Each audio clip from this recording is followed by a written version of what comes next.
history behind bikes in the Netherlands is extraordinary. This is mainly because the Dutch did not contribute to the invention of the bike itself, but they had the privilege to be the first in creating a bike culture as a community. Before we can talk about the creation of cycle paths, we first have to look at why the Dutch needed them in the first place. The bicycle was introduced in the late 19th century, in the last decades of the 19th century, all over the Western world and also in the Netherlands. At first, the bicycle was very expensive, so it was a luxury item and it was used by the upper classes, the people who could pay for a bicycle, which was an expensive consumer item, you could say. Cycling became more popular. This had to do with the introduction of the safety bike around 1890. This new technology was the moment when cycling became popular for more people, not just for the athletic young men who could ride these bicycles with the big front wheel. So with the safety bike, which had two smaller wheels, many more people felt at ease on a bicycle, and this increased the popularity of cycling. It's very interesting to see how a hobby turned into a practical habit, adopted by almost all social classes within the Netherlands. From the 1880s, there was an organization in the Netherlands who was a kind of lobby organization for cyclists and also promoting their interests, building better roads, things like that, changing traffic regulations for bicyclists. And this organization was the ANWB, which is well known now as a lobby group for car owners, car drivers now. But it started as an organization for cyclists. And this was an organization which was made up and administered by bourgeois people, liberal bourgeois people. They were upper class, but also progressive. They were kind of in favor of democracy, and they were also nationalists. They wanted to promote the unity of the country and also the possibility for people to be mobile in that country and to identify themselves with their country. Yeah, and therefore there's also this link between the promotion of the bicycle, defending the interests of cyclists, and also promoting tourism in a kind of nationalistic context. ANWB was quite influential, I would say, with the promotion of cycle path, and was also in a position of doing so since in 1889 the ANWB formed its Road Improvement Committee.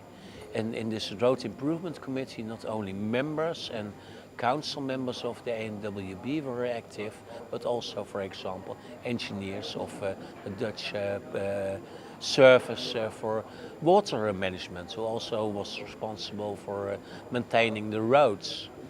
And within the body of this Committee for Road Improvement, the ANWB not only saw the possibility of bringing up topics and finding better ways to improve road surfaces, but also saw the possibility of bringing up the topic of the introduction of a cycle path.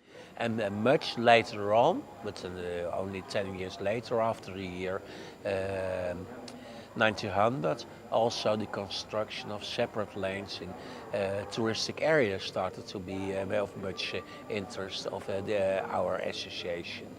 And interestingly, these new cycle paths, complete extended networks were constructed after the year 1900. These cycle paths were not constructed next to existing roads, but were constructed through nature, through forest, through really interesting nature reserves.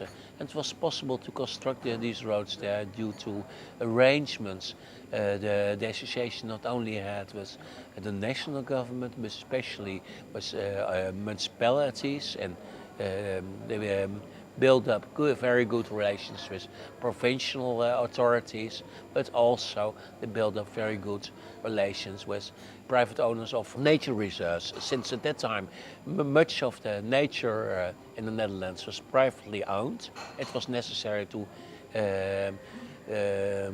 make arrangements with these owners, and without these arrangements it was not possible to build up this network. Gradually, around the First World War, this was even more promoted because bicycle tourists could not go abroad anymore because of the war. So there were more and more bicycle tourists who spent their holidays in the Netherlands, and this also kind of stimulated the building of more cycle paths. And at that moment there was also, you see, the beginning of or that was already going on for a longer time, the connection between bicycling and Dutch national identity.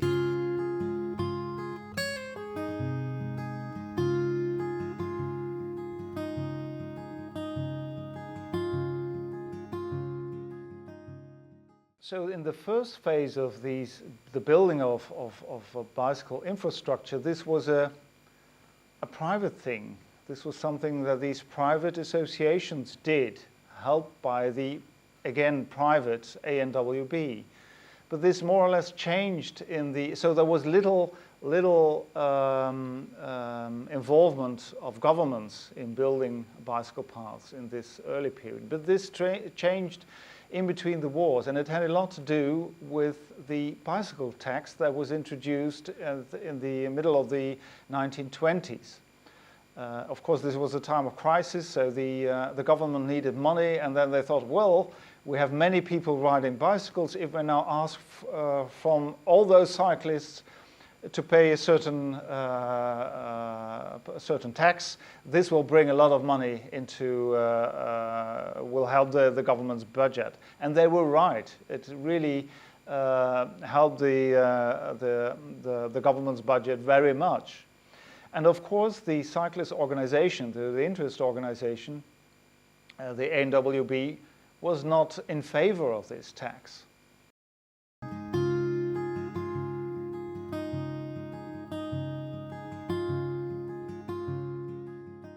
On the one hand, in the public, they resisted this and they criticized this initiative of the government. On the other hand, however, behind the scenes, they negotiated with the parties involved and with the government involved, and they said, look, we will not oppose this very fiercely if we get something in return for this bicycle tax. The cyclists could demand now that the government would also support the construction of cycle paths because they contributed to the budget, and if you pay taxes, you also have the right as a citizens to get something in return. So this bicycle fund, this tax money, was used for improving roads in general, but a certain part of this money was also used for constructing bicycle paths. And the government from now on took on responsibility for the building of these cycle paths. So the bicycle tax in fact created or launched the government's program of building a bicycle path. So before that time, it was mainly something of these private associations. But from the 1920s onwards, the Dutch government became an important actor in creating these bicycle paths. And now also the function changed a bit. So as I said before, earlier, it was bicycle paths were created because they wanted people, the ANWB and the other organizations wanted to facilitate tourism and tourists.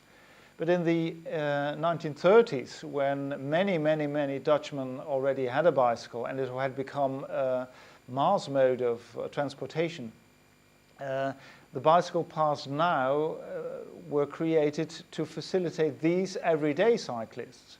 This was also stimulated later because from the 1930s on, but especially after the Second World War, the 50s, the 60s, of course there were more and more cars. The car was introduced already before the Second World War, but after the 1950s car traffic began to boom. And then also there was an interest for car drivers to have bicycle paths because they wanted to get rid of cyclists of the normal roads, to segregate cars and cyclists. It was in the interest of both, you could say.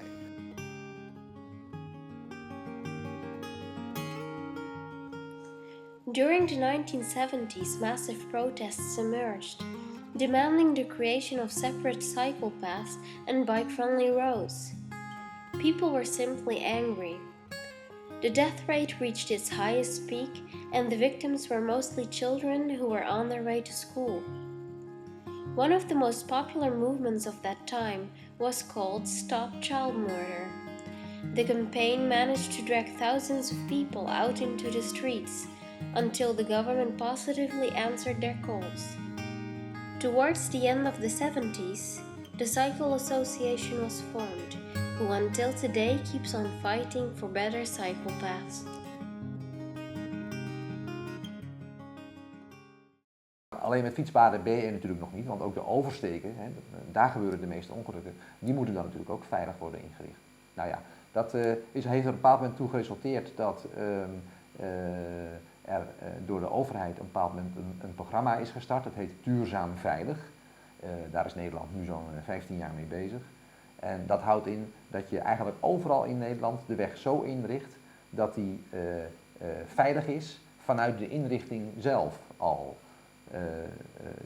Dat betekent onder andere dat je overal in Nederland ongeveer dingen op elkaar laat lijken. Dus je hebt bijvoorbeeld, het belangrijkste is de indeling in 30 kilometer gebieden en 50 kilometer gebieden, of 50 kilometer wegen moet ik zeggen, waarbij je dus ook de bijbehorende inrichting kiest. En als een 50 kilometer weg druk is, dan hoort daar dus altijd standaard een vrijliggend fietspad bij. The Rijksmuseum in Amsterdam is one of the most recent victories of the Cycle Association. Because of renovation, the Cycle Gateway was closed for 10 years. The gate used to be a connection between the center of Amsterdam and the south of the city. Initially, the engineers responsible for the renovation of the museum suggested to permanently close the gateway. That was when the Cycle Association jumped in. With a lot of hard work, they managed to convince all parties involved in the project of the importance of the Cycle Gateway. This is a tunnel, this is unique in the world, and it's the first time in 10 years that you can cycle here, and that's what we celebrate with this coin.